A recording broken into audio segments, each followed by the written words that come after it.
ஆண்டவரும் இரட்சகருமாகிய இயேசு கிறிஸ்துவின் தூய நாமம் மகிமைப்படுவதாக. மார்க் எழுதின சுவிசேஷம் 5ஆம் அதிகாரத்திலுள்ள வசனங்களுக்கான விளக்க உரையை பல்வேறு தலைப்புகளில் நாம் இப்பொழுது சிந்திக்க இருக்கிறோம்.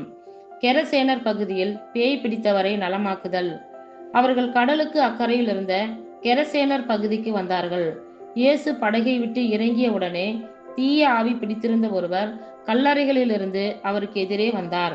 கல்லறைகளே அம்மனிதரின் உறைவிடம். அவரை எவராலும் ஒருபொழுதும் சங்கிலியால் கூட கட்டி வைக்க முடியவில்லை. ஏனெனில் அவரை பலமுறை விலங்குகளாலும் சங்கிலிகளாலும் கட்டியிருந்தும் அவர் சங்கிலிகளை உடைத்து விலங்குகளை தகர்த்து எறிந்தார். எவராலும் அவரை அடக்க இயலவில்லை. அவர் இரவு பகலா எந்நேரமும் கல்லறைகளிலும் மலைகளிலும் கூச்சலிட்டுக் கொண்டிருந்தார். தம்மையே கற்களால் காயப்படுத்தி வந்தார். அவர் தொலைவிலிருந்து இயேசுவை கண்டு ஓடி வந்து அவரை பணிந்து, இயேசுவே, உன்னத கடவுளின் மகனே, உமக்கு இங்கு என்ன வேலை? கடவுள் மேல் ஆணை, என்னை வதைக்க வேண்டாம் என்று உரத்த குரலில் கத்தினார். ஏனெனில் இயேசு அவரிடம், தீய ஆவியே, இந்த மனிதரை விட்டு போ என்று சொல்லியிருந்தார். அவர் அம்மனிதரிடம், உம் பெயர் என்ன என்று கேட்க, அவர், என் பெயர் லேகியோன், ஏனெனில் நாங்கள் பலர் என்று சொல்லி அந்த பகுதியிலிருந்து தங்களை அனுப்பிவிட வேண்டாம் என்று அவரை வருந்தி வேண்டினார். அங்கே மலைப்பகுதியில் பன்றிகள் பெருங்கூட்டமாய் மேய்ந்து கொண்டிருந்தன. நாங்கள் அப்பன்றிகளுக்குள் புகும்படி எங்களை அங்கே அனுப்பிவிடும் என்று தீய ஆவிகள் அவரை வேண்டின. அவரும் அவற்றுக்கு அனுமதி கொடுத்தார். பின் தீய ஆவிகள் வெளியேறி பன்றிகளுக்குள் புகுந்தன. ஏறத்தாழ 2000 பன்றிகள் அடங்கிய அந்த கூட்டம் செங்குத்து பாறையிலிருந்து கடலில் பாய்ந்து வீழ்ந்து மூழ்கியது. பன்றிகளை மேய்த்து கொண்டிருந்தவர்களோ ஓடிப்போய் நகரிலும் நாட்டுப்புறத்திலும் இதை அறிவித்தார்கள். நடந்தது என்னவென்று பார்க்க மக்கள் வந்தார்கள். அவர்கள் இயேசுவிடம் வந்தபோது பேய் பிடித்திருந்தவர், அதாவது லேகியோன் பிடித்திருந்தவர், ஆடை அணிந்து அறிவு தெளிவுடன் அமர்ந்திருப்பதைக் கண்டு அச்சமுற்றார்கள். நடந்ததை பார்த்தவர்கள் பேய் பிடித்தவருக்கும் பன்றிகளுக்கும் நேரிட்டதை அவர்களுக்கு எடுத்துரைத்தார்கள். அப்பொழுது அவர்கள் தங்கள் பகுதியை விட்டு போய்விடுமாறு இயேசுவை வேண்டிக் கொண்டார்கள். அவர் படகில் ஏறும் பொழுது பேய் பிடித்திருந்தவர் தாமும் அவரோடு கூட இருக்க வேண்டும் என்று அவரை வேண்டிக் கொண்டார். ஆனால் அவர் அதற்கு இசையாமல் அவரை பார்த்து, உமது வீட்டிற்கு போய் ஆண்டவர் உம்மீது இரக்கம் கொண்டு உமக்கு செய்ததையெல்லாம் உம் உறவினருக்கு அறிவியும் என்றார். அவர் சென்று இயேசு தமக்கு செய்ததையெல்லாம் தெக்கப்போலி நாட்டில் அறிவித்து வந்தார். அனைவரும் வியப்புற்றனர். இரத்தப்போக்குடைய பெண் நலம் பெறுதலும் சிறுமி உயிர் பெற்றெழுதலும். இயேசு படகேறி கடலை கடந்து மீண்டும் மறுகரையை அடைந்ததும் பெருந்திரளான மக்கள் அவரிடம் வந்து கூடினார்கள். அவர் கடற்கரையில் இருந்தார். தொழுகை கூட தலைவர்களுள் ஒருவரான யவீரு என்பவர் வந்து அவரை கண்டு அவரது காலில் விழுந்து, என் மகள் சாகுந்தருவாயில் இருக்கிறாள்.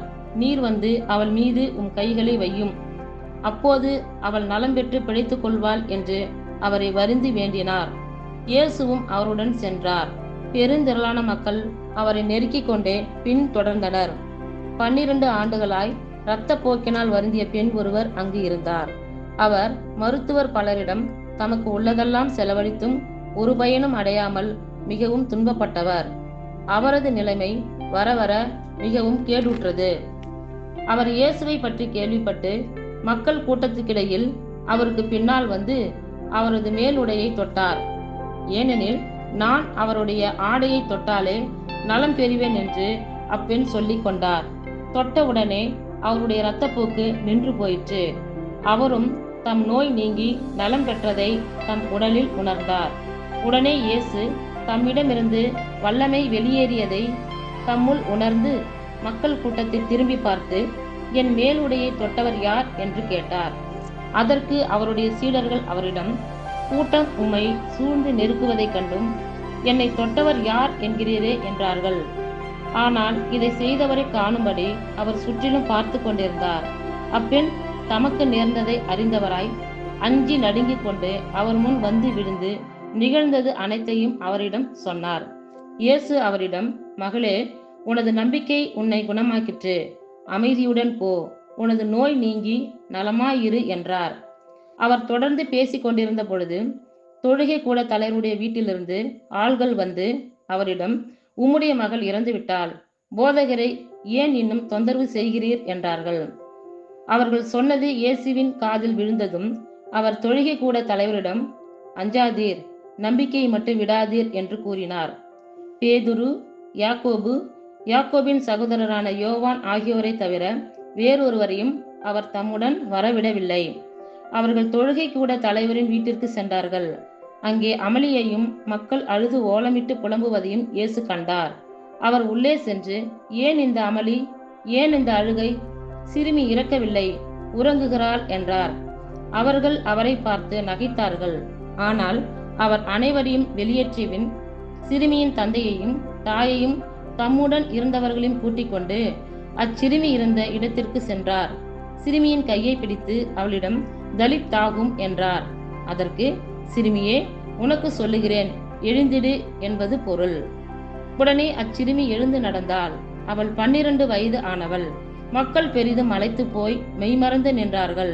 இதை யாருக்கும் தெரிவிக்க கூடாது என்று அவர் அவர்களுக்கு கண்டிப்பாய் கட்டளையிட்டார். அவளுக்கு உணவு கொடுக்கவும் சொன்னார். இத்துடன் 5ஆம் அதிகாரத்திலுள்ள வசனங்களுக்கான விளக்க உரை நிறைவுற்றிற்று. கர்த்தர் தாமே நம் எல்லோரையும் ஆசீர்வதிப்பாராக. ஆமேன்.